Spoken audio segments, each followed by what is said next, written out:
মাওলানা তারেক জামিল হুজুর বলে, আমি ইসলামের পথে আসার আগে যখন আমি ডাক্তারি পড়াশোনা করি তখন আমি খুবই উল্টাপাল্টা চলাফেরা করতাম।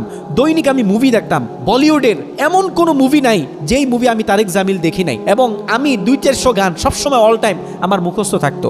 ঘটনাক্রমে যখন আমি তাবলিগ জামাতে গেলাম, 3 দিন সময় যখন আমি আল্লাহর রাস্তায় ব্যয় করলাম, যেদিন আমরা চলে আসব, আমাদের তাবলিগ জামাতের যিনি আমির, উনি আমাদেরকে শেষ বৈঠকে সুন্দর একটা হাদিস শুনাইলেন। উনি বলতেছেন, কোনো গুনাহগার মানুষের যখন মৃত্যুর সময় চলে আসে তখন আল্লাহ পাক জাহান্নাম থেকে জাহান্নামী কিছু ফেরেশতা সহ মালাকুল মাউতকে তার সামনে পাঠিয়ে দেয়। মালাকুল মাউত এবং জাহান্নামের ফেরেশতারা ভয়ঙ্কর এক চেহারা নিয়ে তার সামনে দাঁড়ায় এবং তাকে বলতে থাকে, হে অভিশপ্ত আত্মা, হে গুনাহগার আত্মা, তুমি তোমার দেহ থেকে বের হয়ে আসো।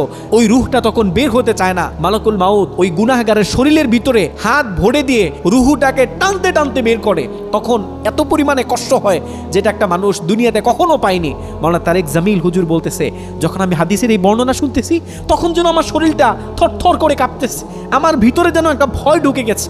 তারপরে সেই তাবলিগ জামাতের আমির সাহেব বলতেছিলেন, যখন কোনো নেককার মানুষের মৃত্যুর সময় চলে আসে তখন জান্নাত থেকে কিছু ফেরেশতা সহ আল্লাহ পাক মালাকুল মাউতকে পাঠিয়ে দেয়। মালাকুল মাউত তার সামনে সুন্দর একটি চেহারার আকৃতি নিয়ে দাঁড়িয়ে বলে, ইয়া আইয়াতুহান নাফসুল মুতমাইন্না, হে প্রশান্ত আত্মা, ইরজিই ইলা রাব্বিকা রাদিয়াতাম মারদিয়াহ, বের হয়ে আসো, তুমি তোমার রবের সাথে সাক্ষাৎ করবে। তুমি যার জন্য তোমার পুরো জীবনটাকে স্যাক্রিফাইস করেছো, উজাড় করে দিয়েছো, তার সাথে তুমি দেখা করবে। ফাদখুলি ফি ইবাদি ওয়াদখুলি জান্নাতি, মিলিত হও তাদের সাথে, জান্নাতে যাও যাদের সাথে তোমার থাকার কথা।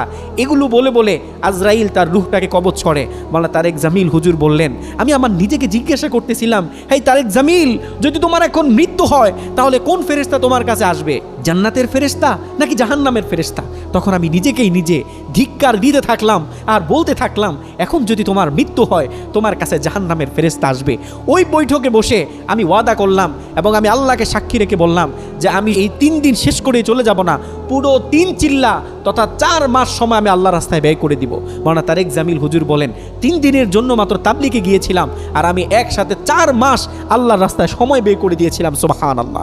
একটু খেয়াল করে দেখেন, মানুষের পরিবর্তন কিন্তু ছোট্ট ছোট্ট জায়গা থেকে আসে যদি মানুষ পরিবর্তনের নিয়ত তার ভিতরে রাখে। মাওলানা তারেক জামিল হুজুর বলতেছে, যখন আমি তাবলিগ জামাত থেকে আসলাম, তাবলিগ জামাত থেকে আসার পরে তখন আমি নামাজ পড়ি, জিকির করি, কিন্তু তখন আমি দাড়ি শেভ করা এটা এখন আমি ছাড়তে পারি নাই।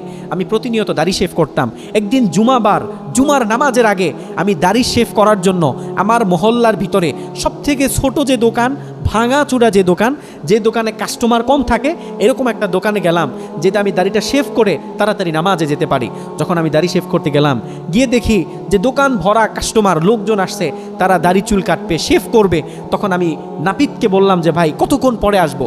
সে আমাকে বললো যে ভাই জাস্ট 1 ঘন্টা সময় দেন, আপনার কোনো কাজ থাকলে সেরে তারপরে আসেন, 1 ঘন্টা পরে আমি আপনার কাজটা করে দিব। মাওলানা তারেক জামিল হুজুর বললেন, আমি চলে গেলাম 1 ঘন্টার জন্য, বাড়িতে গিয়ে কিছু কাজবাজ করে 1 ঘন্টা পরে আসলাম। 1 ঘন্টা পরে এসে দেখি যে চিত্র ভিন্ন।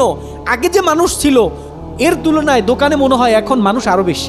আমি নাপিতকে জিজ্ঞাসা করলাম কখন আসবো? সে বললেন ভাই আরেকটা ঘন্টা পরে আসো। আমি যখন আরেক ঘন্টা পরে আসলাম আমি অবাক হয়ে গেলাম। এই ঘটনা আমার সাথে কখনো ঘটেনি, এরকম আশ্চর্য কাহিনী আমি কখনো আমার চোখে দেখিনি।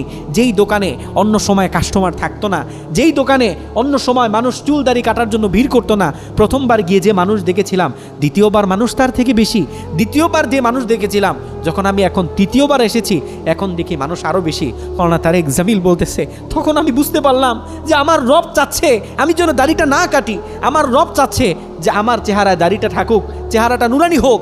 আমার রবের দাড়ি সহ আমার এই চেহারাটা তার কাছে দেখতে খুব ভালো লাগতেছিল এবং সে চাচ্ছিল না আমি আমার দাড়িগুলো শেভ করি। তখন আমি আল্লাহর কাছে ওয়াদা করেছিলাম, আল্লাহ আমি তোমার মেসেজটা বুঝতে পেরেছি, আমি তোমার কাছে ওয়াদা করতেছি মৃত্যুর আগ পর্যন্ত আমি আমার দাড়িতে কোনোদিন হাত দিব না।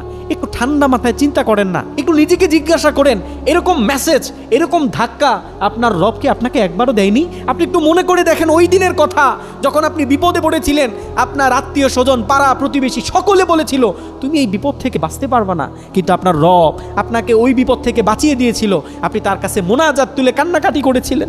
আপনি বলেছিলেন, আল্লাহ যদি তুমি আমাকে ক্ষমা করো, আমি নামাজ ছাড়বো না, আমি আর কখনো শেভ করব না, আমি সুদের কারবারি করব না। আপনার রব আপনাকে ক্ষমা করে দিয়েছিল, কিন্তু আপনি এটা ভুলে গিয়েছিলেন। মাওলানা তারেক জামিল হুজুর বলতেছে যে আমার এক বন্ধু আছে, তার বাড়ি হচ্ছে পাকিস্তানের লাহোরে, বড় এক ব্যবসায়ী, কিন্তু সে ব্যবসা করে ইন্ডিয়াতে। দিল্লির হাই প্রোফাইলের লোকজনের সাথে তার ওঠা চলাফেরা, তার ব্যবসা বাণিজ্যের কারণে সকলের সাথে তার খাতির আছে। মাওলানা তারেক জামিল হুজুর বলতেছে আমার বন্ধু আমাকে বলতেছিল যে দোস্ত, একবার ভারতের মুম্বাইতে বড় একটা অনুষ্ঠানে আমরা ছিলাম এবং ওইখানে শাহরুখ খান উপস্থিত ছিল। শাহরুখ খান আমাকে দূর থেকে দেখে এসে আমাকে বললেন, পাতা চালা পাকিস্তান সে আয়া, কে আপ মাওলানা তারেক জামিল কো জানতে হ্যাঁ? আপনি কি মাওলানা তারেক জামিলকে চিনেন? দেখে তো মনে হচ্ছে আপনি পাকিস্তান থেকে এসেছেন। তখন তারেক জামিল হুজুরের বন্ধু বলতেছে, হ্যাঁ অবশ্যই, তিনি তো আমার বন্ধু হয়, খুব কাছের বন্ধু। তখন শাহরুখ খান বলতেছে, मैं हज करना चाहता हूँ उन मौलाना के साथ जिनके साथ आमिर खान ने हज किया। আমি ওই মাওলানার সাথে হজ করতে চাই, মক্কা মদিনায় ঘুরতে চাই, যার সাথে আমির খান হজ করেছে। মাওলানা তারেক জামিল হুজুর বলতেছে বলিউডের শাহরুখ খান, সালমান খান এবং বলিউডের অনেক বড় বড় তারকারা তার লেকচার শুনে তার সাথে দেখা করতে চায়। দুনিয়ার লাইনে আপনারা যাদেরকে বড় বড় সেলিব্রিটি মনে করেন, তারাও পর্যন্ত দিন শেষে যারা হেদায়েত প্রাপ্ত তাদের কাছে আসতে চায়, তাদের সোহবতে বসতে চায়, তাদের কাছ থেকে কিছু মেসেজ নিতে চায়। এ কারণে মনে রাখবেন, হেদায়েত প্রাপ্ত হলে ওই মানুষের সম্মান কমে না।